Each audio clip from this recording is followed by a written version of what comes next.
Hey guys, in this video I'm going to be showing you a method of flipping items that is actually really good in Season of Discovery, and you can make some really easy gold from doing this. Before we get into it, I'd like to say a huge thank you to everyone that has picked up a copy of the classic flipping guide.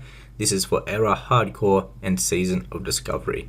But what we're talking about is flipping vendor items. So items that you buy straight from a vendor and then you can resell them up on the auction house.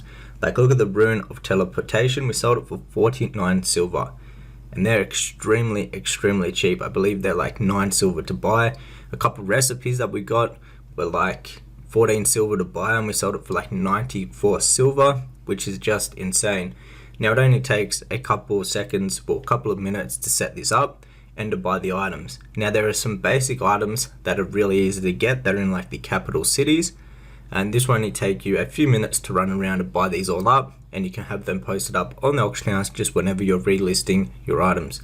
On top of that though, there are some vendors that are out in the open world, which I haven't played with too much, that have items that are a lot rarer. So they're only up at certain times, or they're only up in limited quantity. Now these items, if you want to put in the work, will actually be a lot better than the basic items that anyone can buy in the capital cities.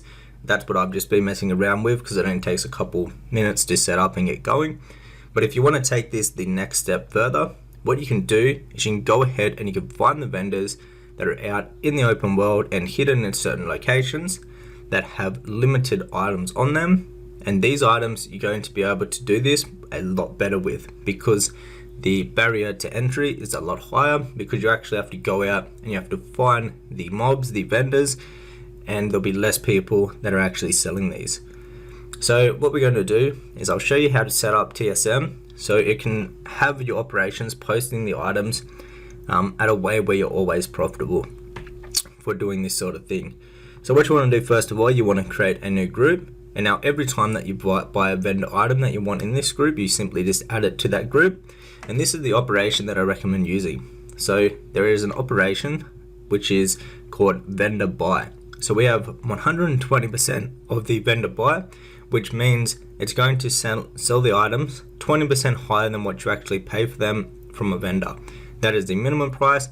Then the normal price, if there's no competition, it will post them at 150% of the vendor buy price, which will be a 50% profit on top of what you actually paid for them from the vendor.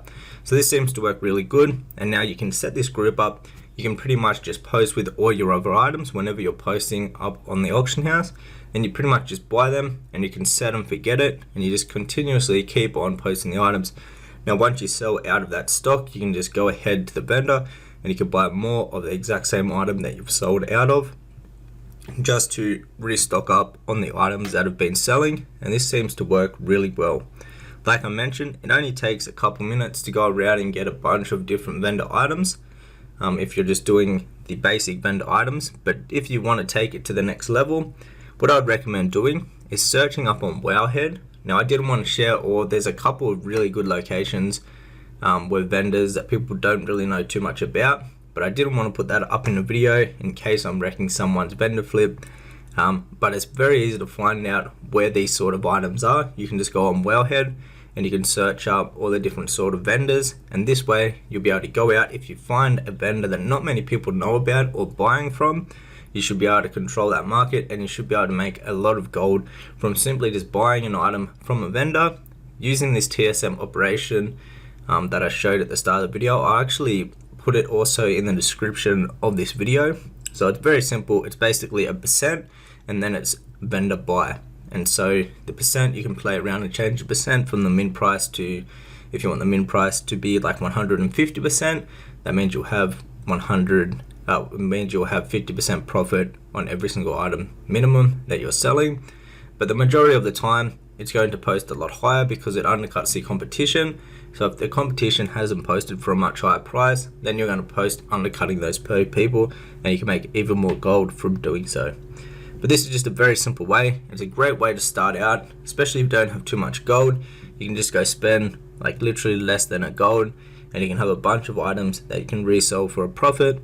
And it's a very easy way to make some gold. But like I mentioned, if you do want to take this a step further, I'd go ahead and find out all the vendors that are spread out around the world that are a bit harder to get to, or vendors that have limited stock for certain items. So there's a few that have like real rare recipes that are only up like once a day or once every 6 hours, things like that. And if you go ahead and camp and ult at them vendors, and every time that it comes up, you can log in like once a day, twice a day, and if you get lucky enough, you can buy whatever the vendor is selling, and you should be able to make even more profit of those vendor flips. However, if you'd like to learn how to flip on the auction house in Season of Discovery, you can check out my classic flipping guide, which will be the first link down below in the description box if anyone wants to go ahead and check that out. However guys, I'll see you in the next one.